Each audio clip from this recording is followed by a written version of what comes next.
오늘 저희들이 같이 읽은 본문 말씀은 아나니아와 삽비라라는 이 부부가 거짓말한 것 때문에 죽게 된 그런 이야기입니다. 참 마음 아픈 일이죠. 예루살렘에 시작된 첫 번째 교회가 정말 폭발적으로 부흥을 하고 하나님을 믿고 예수를 그리스도로 고백하는 하나님의 백성들이 물밀듯이 밀려오는 그 기쁨, 그 감격의 그 현장이 마치 죽음으로 찬물이 끼얹듯이 침묵의 그런 순간을 맞이하는 마음 아픈 일이 아닐 수 없습니다. 유명한 신학자 F.F. 브루스라는 분은 이 사건을 이렇게 표현했습니다. 아나니아의 이야기가 사도행전에서 한 일은 아간의 이야기가 여호수아에서 한 일과 같다. 이 두 이야기 모두에서 속임수의 행위가 하나님의 백성의 승리에 찬 전진을 중단시켰다. 저는 오늘 이 본문 내용을 중심으로 해서 여러분과 하나님의 기준이라는 주제를 갖고 한번 살펴보고 생각하려고 합니다. 하나님의 기준. 우리를 향한 하나님의 기준은 무엇일까라는 것입니다. 세 가지로 한번 살펴보려고 합니다. 첫째는 선악의 기준입니다. 선과 악의 기준은 하나님이 정하셨습니다. 그러니까 하나님이 선이라고 그러는 것이 선이고요. 하나님이 악이라고 그러는 것이 악이에요. 십계명을 잠깐 생각해 볼까요? 십계명은 하나님께서 이스라엘 백성이 애굽에서 노예로 살고 있을 때 그들을 불쌍히 여기사 그들을 구원해 주신 다음에 제일 먼저 지켜라 라고 명령하신 계명이 십계명이에요. 십계명을 여러분 기억하십니까? 이 10가지 십계명 중에 가장 중요한 계명이 여러분 무엇이라고 생각하십니까? 세상적으로 볼 때는 아마 살인하지 말라라는 게 가장 큰 죄로 여겨질 것이에요. 그 다음에 도적질, 아니면 거짓 증거, 위증죄도 크니까요. 그런데 세상에서는 내 이웃의 것을 탐하는 이 탐심에 대해서 그거를 법을 어겼다라고 적용하지 않습니다. 더군다나 우리에게 중요시 여겨지는 하나님만을 섬기고 우상을 섬기지 말고 여호와 이름을 망령되이 여기지 말고 주일을 안식일을 거룩하게 지키는 이거는 세상적으로 볼 때 아무런 의미 없는 계명일 수도 있어요. 여러분은 이 10가지 계명을 이렇게 생각하면서 어느 계명이 가장 무겁고 어느 계명이 가장 가볍다고 여기십니까? 요즘 같은 시대는요, 거짓말을요, 정말 아무런 꺼리낌 없이 하는 시대이고요. 요즘 시대의 선과 악은요, 네 편이냐 내 편이냐를 통해서 내 편이다고 여기면 그 상대방이 거짓말을 했던 나쁜 소리를 했던 그게 선이 돼요.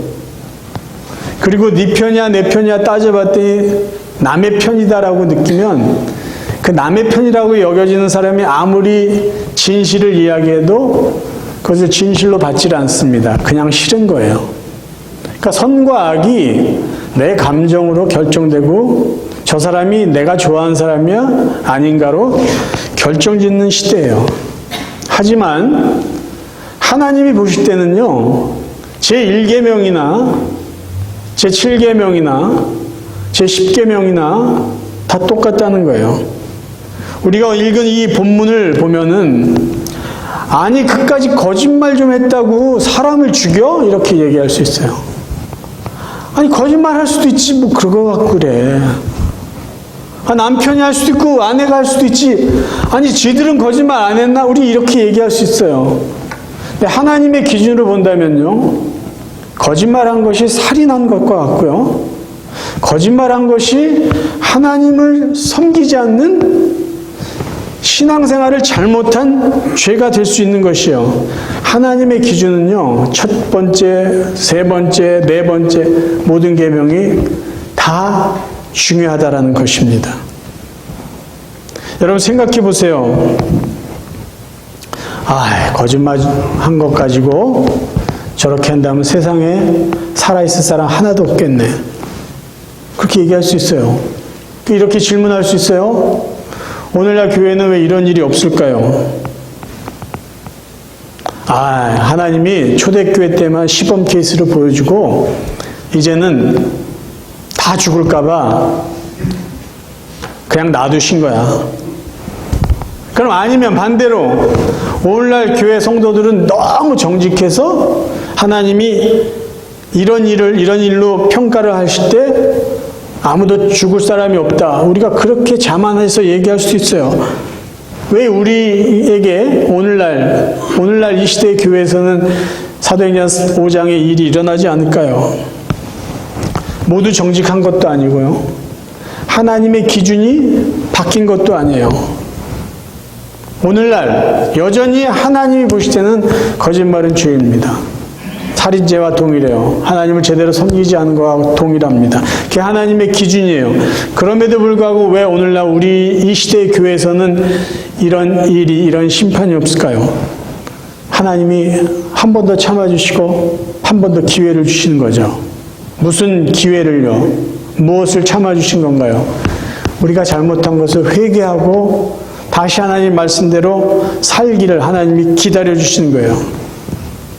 아나니아 삽비라 부부의 최고의 실수는 뭐냐면요, 거짓말을 한 것이 아니라 거짓말을 회개하지 않았다는 거예요. 분명 베드로가 물어봤잖아요. 이게 전부냐? 전부입니다. 그러니까 그들은 거짓말을 한 것을 거짓말로 여기지 않은 게 죄라는 거예요. 거짓말을 한 것을 회개했어야 되는데 회개하지 않았습니다. 시대가 바뀌었어요. 거짓말 정도는 괜찮습니다. 제가 아는 사람은요, 거짓말을 밥 먹는 것보다 더 많이 해요. 그 사람이 거짓말했다고 우리가 하나님이 정한 기준이 바뀔 수 있다고 생각해서는 안 됩니다. 하나님께서 왜 선악과 나무를 만들어 놓으셨을까요? 선악과 나무, 그러니까 그냥 하나의 나무 이름 같은데, 선악과 나무는 선과 악을 구분해 줄 수 있는 상징적인 나무예요. 왜 하나님이 선악과 나무를 만드셨을까요? 그것은요, 하나님이 창조주라는 것을 증명해 놓으신 거예요. 내가 창조주이기 때문에 내가 선과 악을 정한다라는 것이죠. 아담에게 말씀하시는 거예요. 너는 내가 만든 피조물이야. 나는 너를 만든 창조주야. 그래서 창조주이기 때문에 너의 삶의 선과 악은 내가 정하는 거야. 근데 아담이 그 선악을 하나님이 정하신 대로 따르려고 하지 않고, 그 기준을 하나님의 원칙대로 따르려고 하지 않고 그걸 어겼어요. 그게 죄예요. 세상 모든 인간은요, 그 누구도 선과 악을 결정해서도 안 되고요. 결정할 수도 없어요. 왜? 죄인이기 때문에. 여러분, 죄인이 어떻게 선을 정합니까? 죄인이 어떻게 이게 악이다라고 말할 수가 있겠어요?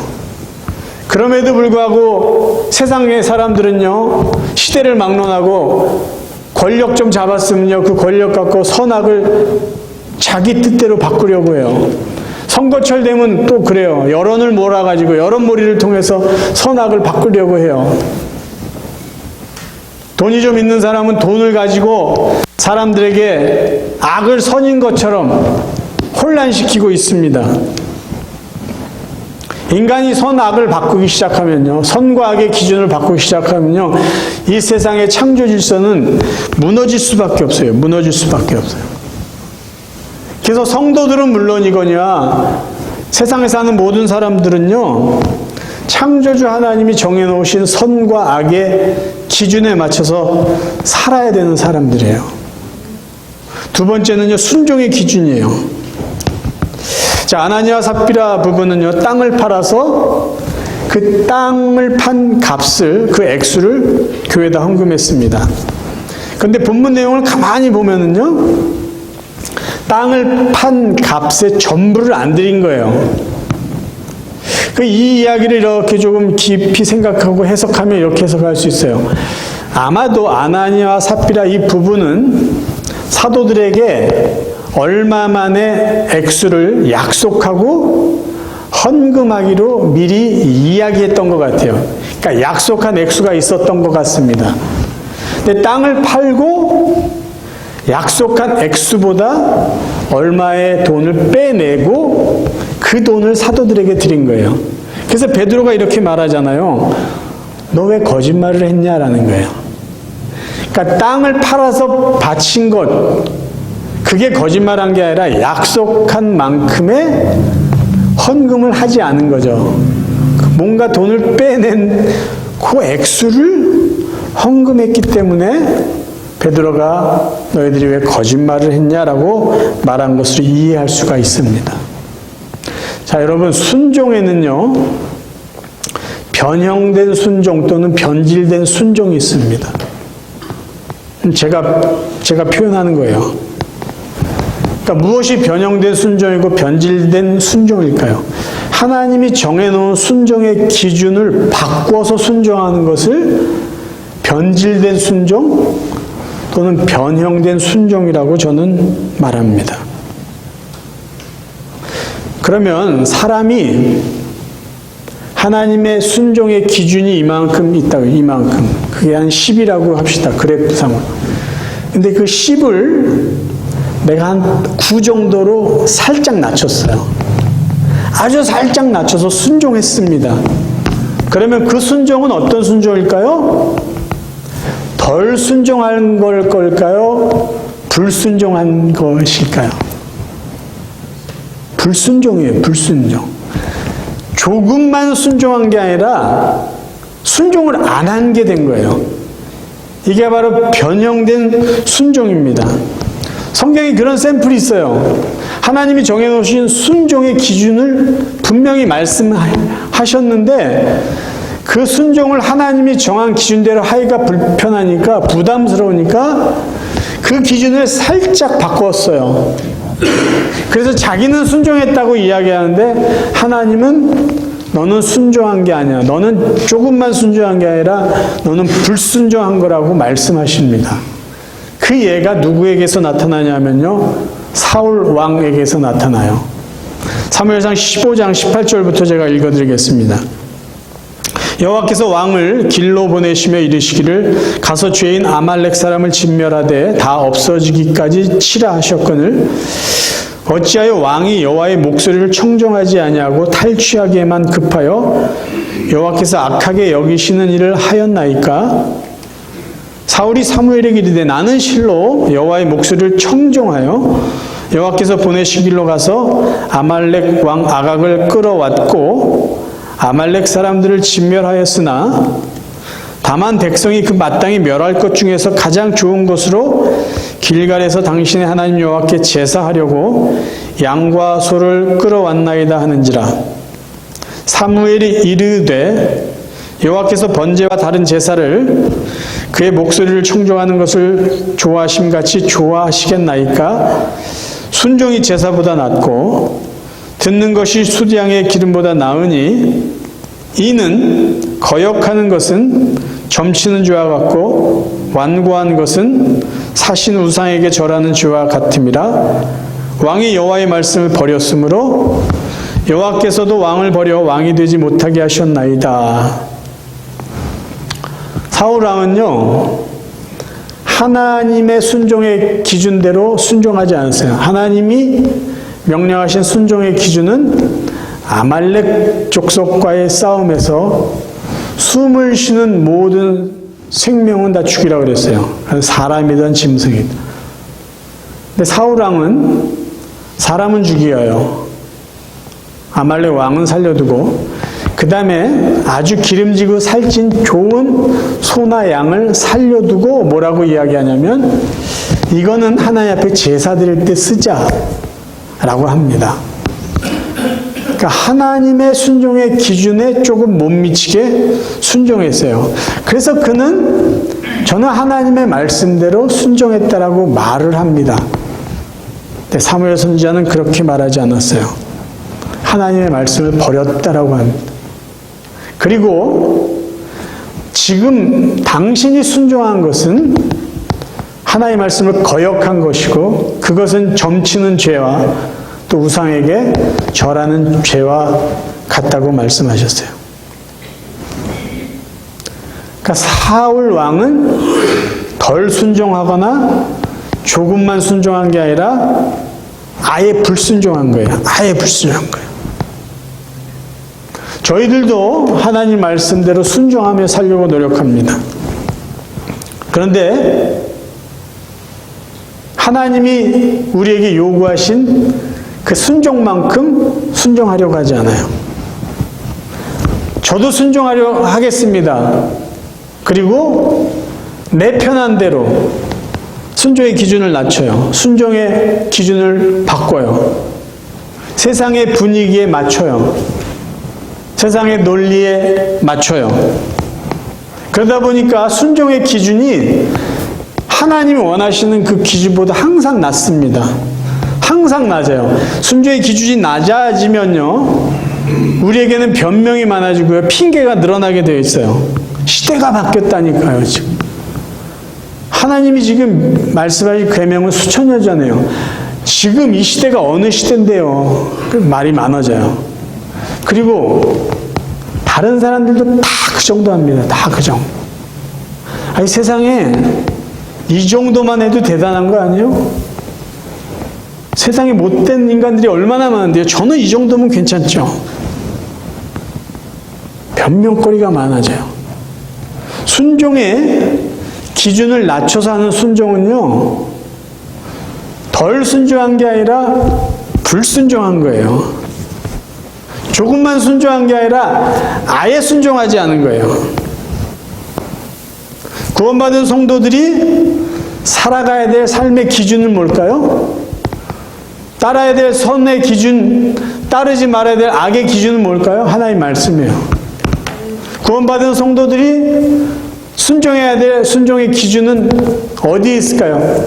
하나님의 말씀이에요. 내가 정해놓고 그 기준대로 내가 지키고 내가 만족하는 게 아니에요.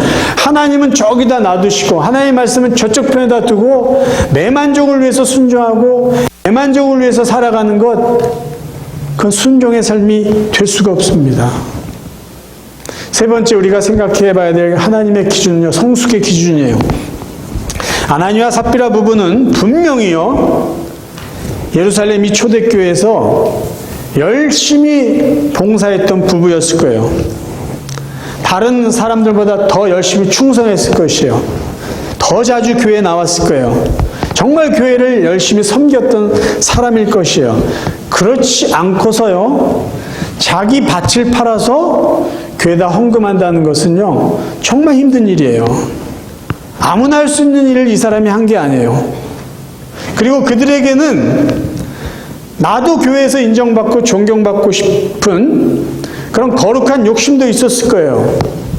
그래서 제가 짐작컨대 아마 이 부부에게는 바나바라는 인물이 그들이 닮고 싶었던 신앙의 인물이었을 것이다라고 생각을 해요. 왜냐하면요, 성경을 보시면 바나바라는 인물이 이미 자기 밭을 팔아서 교회에다 헌금한 예가 있었기 때문이에요.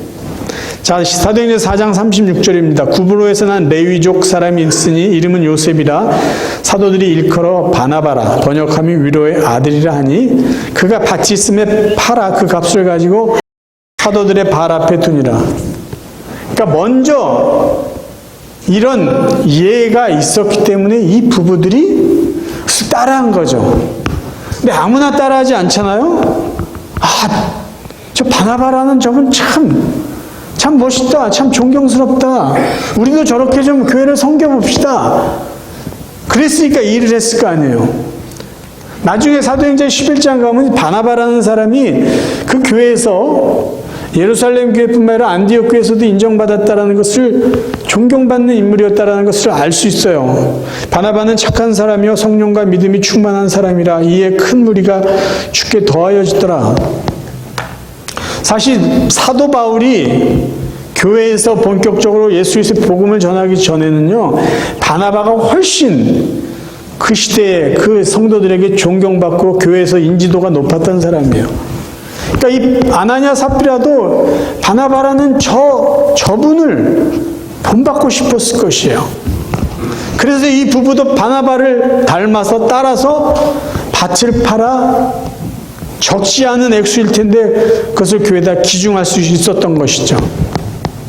근데 여러분 생각해 보세요. 이분들이 갖고 있었던, 이 부부가 갖고 있었던, 그래 나도 교회를 잘 섬겨야 되겠다, 나도 교회에 존경받는 어떤 인물이 돼야 되겠다, 이 마음은 얼마나 아름다운 마음입니까? 정말 아름다운 마음 아니에요? 그런데 이 부부에게 문제가 되었던 것은요, 교회에 존경받는 사람이 되고 성숙한 어떤 믿음의 사람이 되려면은 세월을 가지고 꾸준히 섬기고 기도하고 봉사하면서 그렇게 성숙의 단계로 나아가야 될 텐데, 이분들은 빨리 인정을 받고 싶었던 거예요. 더 빨리 존경을 받고 싶어서 속임수를 사용했다라는 것이 이 부부의 문제가 된 것이죠. 내가 성숙해지고 싶은 것을 물질을 사용해서 단시간에 이루고 싶었던 것이에요. 여러분, 하나님이 원하시는 성숙은요, 속성으로 되는 게 아니에요. 뭐 한두 개 뭐 해가지고 여러분 될 것 같습니까? 성숙이라는 게 시간이 되면 저절로 완성되나요? 여러분 아시잖아요. 신앙생활 한 4, 50년 해도요, 교회 그냥 4, 50년 다니기만 해가지고는요, 성숙한 성도, 존경받는 성도가 저절로 되지 않습니다. 그만큼 시간이 필요해요. 아픔의 시간도 필요하고, 깎이는 시간도 필요하고, 배움의 시간도 필요하고, 다 시간과 과정이 필요해요. 3, 40년 신앙생활하고 교회 생활하면요, 얼마나 교회 문화가 익숙해집니까? 근데 착각하시면 안 돼요. 익숙한 것은 성숙한 것이 아니에요. 제가 늘 강조하는 거예요. 교회에서 사용하는 언어가 내 입술에서 자연스럽게 나왔다고 나는 성숙한 성도다, 결코 그렇지 않습니다.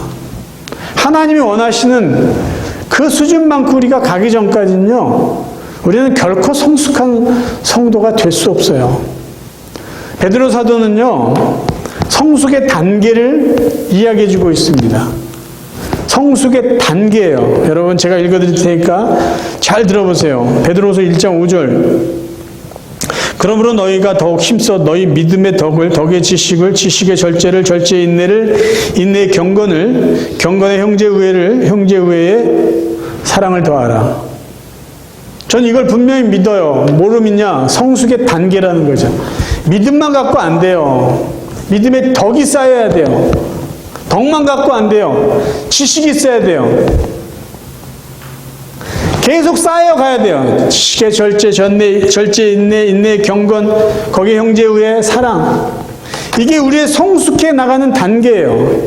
그냥 여기저기 있는 거 한두 개 갖는 게 아니라 믿음을 다지고 거기 하나하나씩 우리의 성숙함을 한 단계 한 단계 높여가야 된다는 거예요. 여러분, 신앙 인격이라는 표현이 있어요. 신앙의 성숙도, 인격의 성숙도를 합쳐서 한 말이에요. 신앙의 인격이 한순간에 한두 개 일했다고, 뭐 몇 가지 계명 지켰다고 그게 이루어집니까? 예를 들면 내가 수십 가지 계명을 잘 지켜도요, 한두 가지 계명을 지키지 못하고 막 살아간다면 저는 성숙한 사람이라고 말할 수 없어요. 그림을 보여드립니다. 최소량 법칙이라는 게 있어요. 자, 나무 조각으로 만든 통이 있다고 생각해 봅시다. 여기에 물을 채울 때 높낮이가 다른 이 나무 조각인데, 물이 채워지는 높이는 어디로 결정될까요? 어느 조각의 길이로 결정날까요? 가장 짧은 조각의 그 높이가 물이 채워지는 높이를 결정합니다. 우리가요, 한두 개 조금 남보다 잘하는 것이 있고 인정받는 것이 있을지 몰라요.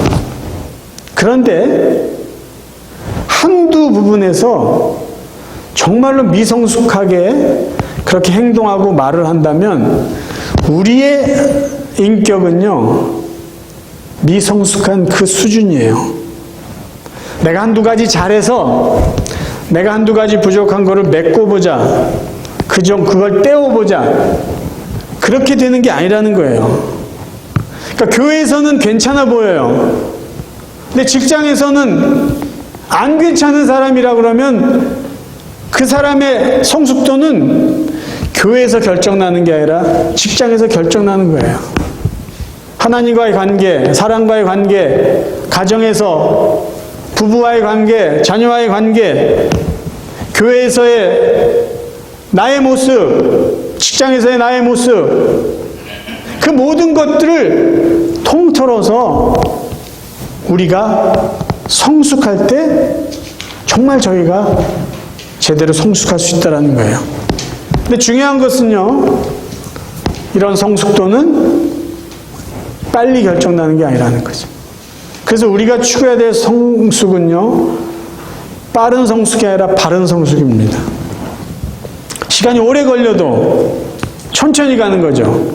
결론 말씀드립니다.